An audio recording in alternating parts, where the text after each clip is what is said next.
કોંગ્રેસ નેતા રાહુલ ગાંધી શુક્રવાર 2 દિવસીય પ્રવાસ ગુજરાત પહોંચ્યા હતા. તો આ દરમિયાન પ્રવાસના બીજા દિવસે રાહુલ ગાંધીએ અમદાવાદ શહેરમાં પાર્ટી નેતાઓ અને કાર્યકર્તાઓને સંબોધન કર્યું હતું. તો આ દરમિયાન તેઓએ આકરા તેવર દેખાડ્યા હતા અને પાર્ટીમાં રહી ભાજપની બી ટીમ બનીને કામ કરી રહ્યા છે તેમને ઘર ભેગા કરવાની વાત કરી હતી. ત્યારે રાહુલ ગાંધીના આ નિવેદન પર હવે રાજકારણ ગરમાયું છે. તો કોંગ્રેસ અને આપના નેતાઓ દ્વારા આ અંગે પ્રતિક્રિયા આપવામાં આવી રહી છે. ત્યારે હવે આ મામલે પૂર્વ કોંગ્રેસ અને હાલના આપના નેતા કરસનદાસ બાપુની પ્રતિક્રિયા સામે આવી છે, જેમાં તેમણે રાહુલ ગાંધીને સણસણતો જવાબ આપ્યો છે.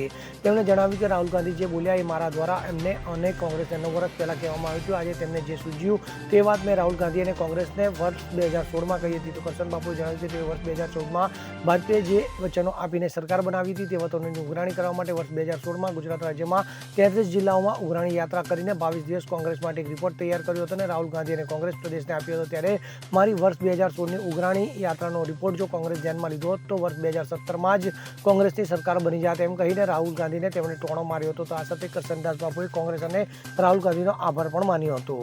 નમસ્કાર મિત્રો, હું કરશન બાપુ ભાદરકા. આજે રાહુલ ગાંધીજીએ જે એક વાત કરી કે કોંગ્રેસને મજબૂત કરવા માટે 30-40 લોકોને કદાચ ઘર ભેગા કરવા પડશે તો કરીશું. આજે એમને જે સૂઝ્યું છે એના આધારે મને એવું લાગ્યું કે મારે એક રજૂઆત કરવી છે. જે વાત મેં રાહુલજીને અને પ્રદેશ કોંગ્રેસને 2016માં એટલે લગભગ 10 વર્ષ પહેલા કહી હતી.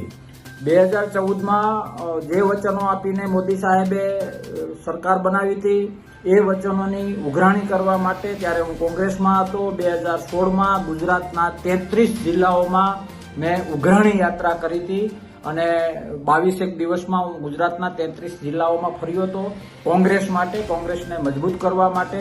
એના આધારે મેં એમનો એક ઉઘરાણી યાત્રા 2016નો રિપોર્ટ તૈયાર કર્યો હતો. જે રિપોર્ટ મેં પ્રદેશ કોંગ્રેસને પણ આપ્યો હતો અને દિલ્હી રાહુલજીને પણ હાથોહાથ આપ્યો હતો. આજે હું એટલા માટે આવ્યો છું કે કોઈ પણ સંગઠન હોય, કોઈ પણ પાર્ટી હોય, કોઈ પણ જૂથ હોય, એમાં કાર્યકર્તાઓનો અભ્યાસ, કાર્યકર્તાઓની મહેનત ધ્યાનમાં લેવાથી કેટલો ફાયદો થાય. મારો સ્પષ્ટ દાવો છે, હું આગળ ઘણી બધી વાત કરવાનો છું કે જો આ 2016માં કોંગ્રેસ માટે જે હું સ્વખર્ચે દોડીને ઉઘરાણી યાત્રા કરી અને મારા રિપોર્ટ પ્રમાણે જો કોંગ્રેસ ચાલી હોત તો 2017માં ગુજરાતમાં કોંગ્રેસની સરકાર બનત. તારીખ 18/6/2016 થી 9/7/2016 22 દિવસમાં મેં 33 જિલ્લામાં ઉઘરાણી યાત્રા કરી હતી. ત્યારે મેં લગભગ 5380 કિલોમીટરનો રસ્તો કાપીને આ બધે હું ફર્યો હતો. સ્વખર્ચે મને 1,85,429 રૂપિયાનો ખર્ચો આવ્યો હતો. આ બધું કામનું નથી. મહત્વનું એ છે કે ઉઘરાણી યાત્રા પૂરી કર્યા પછી મેં ખૂબ મહેનત કરીને, હું MBA છું, MA છું, BEd છું, જર્નાલિઝમ ઘણું બધું ભણેલો છું, વિશ્લેષણ કરતા મને આવડે છે. જ્યાં હોય એ સંગઠનની અને એ પાર્ટીની ચિંતા કરવી એ મારો ધર્મ છે. હું પહેલેથી માનતો આવ્યો છું. હવે એ સમયે કયા જિલ્લામાં કેટલી મહેનતની જરૂર છે એ બધું જ મેં આ જે તે સમયે આજથી 9-10 વર્ષ પહેલા પાર્ટીને આપ્યું હતું. મીડિયાના મિત્રોને આ રિપોર્ટ જોતો હોય તો યાદ કરજો, કોપી હું તમને મોકલી દઈશ. ફરીથી કહું છું કે હું એટલા માટે કહું છું કે કોઈ પણ સંગઠન હોય, કોઈ પણ ગ્રુપ હોય, કોઈ પણ પાર્ટી હોય, એમાં જે પાર્ટી પ્રેમી, સંગઠન પ્રેમી, ગ્રુપ પ્રેમી વ્યક્તિઓ કે જે દિલથી મહેનત કરતા હોય, અભ્યાસુ હોય, એ લોકોની વાત ધ્યાનમાં ટોપ લોકોએ લેવી જોઈએ. એ આજે કહેવાનો સમય આવ્યો છે. કારણ કે એ મેં ત્યારે રાહુલજીને અને પ્રદેશ કાર્યાલયમાં પણ કહ્યું હતું.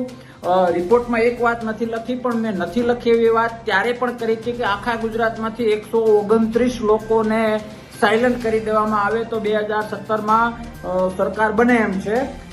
ઘણું બધું એવું છે. બીજી એક વાત મારે મહત્વની એ કરવી છે કે રિપોર્ટમાં એક બાબત એવી છે કે યાત્રામાં જિલ્લા મથકે નોંધની હાજર વ્યક્તિઓ કે જિલ્લા વાઇઝ હું ગયો હતો ત્યાં નોંધની વ્યક્તિ કે જે પાર્ટી માટે, પાર્ટીના નેતા હોય અને દોડતા હોય એવી વ્યક્તિ કોણ, તો એ લિસ્ટ હું આજે જોઉં છું. તો એ લોકો ત્યારે દોડીને પાર્ટી માટે ઉઘરાણી યાત્રામાં એક અભ્યાસના હેતુ માટે આવ્યા હતા.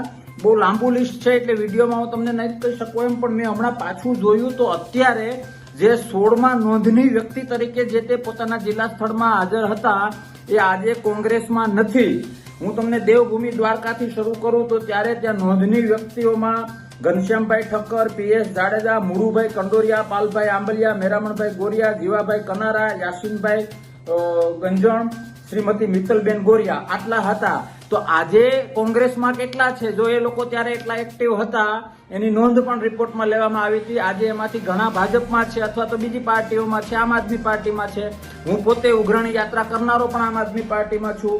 જામનગરમાં નોંધની વ્યક્તિમાં એક જ નામ હતું, ધર્મેન્દ્રસિંહ જાડેજા. એ અત્યારે ક્યાં છે આપણે બધાને ખબર છે. મોરબીમાં બ્રિજેશભાઈ મેરજા, એ અત્યારે કઈ પાર્ટીમાં છે ખબર છે. આ બધું હું એટલા માટે કહું છું કે પોરબંદરમાં રામદેવભાઈ મોઢવાડિયા, ગીર સોમનાથમાં શ્રી ભગવાનભાઈ બારોડ, શ્રીમતી ઉષાબેન કુસકિયા, શ્રી ભગુભાઈ વાળા, આ દરેક જિલ્લા વાઇઝ 33 જિલ્લાનો આખો મેં રિપોર્ટ આપ્યો હતો અને કહ્યું હતું કે પાર્ટીમાં કયા જિલ્લામાં કેટલી મહેનતની જરૂર છે, કેટલા સંગઠનની જરૂર છે, ડિસ્ટ્રિક્ટ વાઇઝ યુનિટી રિક્વાયરમેન્ટ કે યુનિટીની ક્યાં કેટલી જરૂર છે. તો એ પણ મેં આખો સરસ રિપોર્ટ એક સામાન્ય માણસ સમજી શકે એ રીતનો તૈયાર કર્યો હતો. વિશેષ આખા રિપોર્ટનું જે સંક્ષિપ્ત છે એ સંક્ષિપ્ત હું વાંચીને જણાવું. એમાં મેં ખાલી એક વાતનો ઉલ્લેખ પાર્ટી પ્રોટોકોલને લીધે નહોતો કર્યો. જે 129 નામ હતા કે 129 લોકોને પાર્ટીમાંથી હટાવવામાં આવે અથવા તો એકદમ સાયલેન્ટ કરી દેવામાં આવે, તો 2017માં એ પણ આમાં લખ્યું છે. સંક્ષિપ્તમાં એ હતું કે પાર્ટીની દરેક પાંખ વચ્ચે હકારાત્મક સંકલન ખૂબ જરૂરી છે. ફરીથી કહું છું કે 2016નો આ રિપોર્ટ છે જે મેં રાહુલજીને આપ્યો હતો, પ્રદેશ કોંગ્રેસને આપ્યો હતો. મારું માન્યા હોત તો 2017માં કોંગ્રેસની સરકાર બેસવાની હતી. હું સંક્ષિપ્ત જે આખા રિપોર્ટનું નિચોડ છે એ તમને કહું છું કે પાર્ટીની દરેક પાંખ વચ્ચે હકારાત્મક સંકલન ખૂબ જરૂરી છે. હું અથવા કોઈ નહીં, આવું માનનારા નેતાઓ પર કડક અને પરિણાત્મક કાર્યવાહી કરવી જોઈએ. જે આજે 10 વર્ષ પછી એ વાત ગળે ઉતરી છે. મુદ્દાઓ સાથે લોકો સુધી પહોંચવાની જરૂર છે. ગુજરાતમાં ગમે આ કાર્યક્રમમાં ફોટા પાડો, જિલ્લા વાઇઝ તો એ ફોટામાં 10 લોકો જ ફિક્સ હોય, 11મું માણસ જોવા ના મળે, લોકો સુધી ન જઈએ તો લોકશાહીમાં ન ચાલે, લોકો મત ના આપે, જે તમે અનુભવેલું છે. કોણ કયા નેતાને સ્વીકારે છે એ કરતા બધા જ પાર્ટીને સર્વોચ્ચ માની સ્વીકારે એ પાયાની જરૂરિયાત છે. આ પણ એક સંક્ષિપ્ત આખા રિપોર્ટના જે સંક્ષિપ્તમાંનો એક પોઈન્ટ હતો. એક જૂથ થઈને યોગ્ય ઉમેદવારોની પસંદગી સાથે 2017ની વિધાનસભાની ચૂંટણીની તૈયારી કરવામાં આવે તો ગુજરાતમાં કોંગ્રેસને 98 થી 108 સીટ મળી શકે છે. પછી જે 129 લોકોને હટાવવાની વાત મેં રિપોર્ટમાં પાર્ટી પ્રોટોકોલને લીધે નહોતી કરી. હવે મારે વાત એ કરવી છે કે જો જે તે સમયે આજે રાહુલજીએ જે 30-40 લોકોને બેસાડી દેવા પડશે તો બેસાડીશું, જે કડકાઈ વાળી વાત કરી ગમી, પણ મને આનંદ થાય કે 2016માં મારી મહેનત, હજારો કિલોમીટરનું ટ્રાવેલિંગ, 33 જિલ્લામાં જે ઉઘરાણી યાત્રા કરી, એકલા હાથે તાકાતથી લડ્યો. જે તે જિલ્લામાં મીડિયાએ પણ મને ઘણો સાથ દીધો. જે તે જિલ્લાના આખું લિસ્ટ છે કયા જિલ્લામાં કયા નોંધની વ્યક્તિએ મને આપ્યું. આજે એમાં 50% લગભગ પાર્ટીમાં નથી. મારો કહેવાનો મતલબ એ છે કે ભાઈ સાહેબ, સંગઠન હોય, પાર્ટી હોય, રાજકીય હોય, સામાજિક હોય, શૈક્ષણિક હોય, કોઈ પણ જૂથ ગ્રુપ હોય, એમાં ખરેખર જે બે વાત જાણે છે, ખરેખર જે સ્ટ્રેટેજી શું છે અને કઈ સ્ટ્રેટેજી ક્યાં અસર કરે, કઈ રીતે કરે, જે હ્યુમન સાયકોલોજી જાણે છે એને એની વાતને નોંધ લેવી જોઈએ.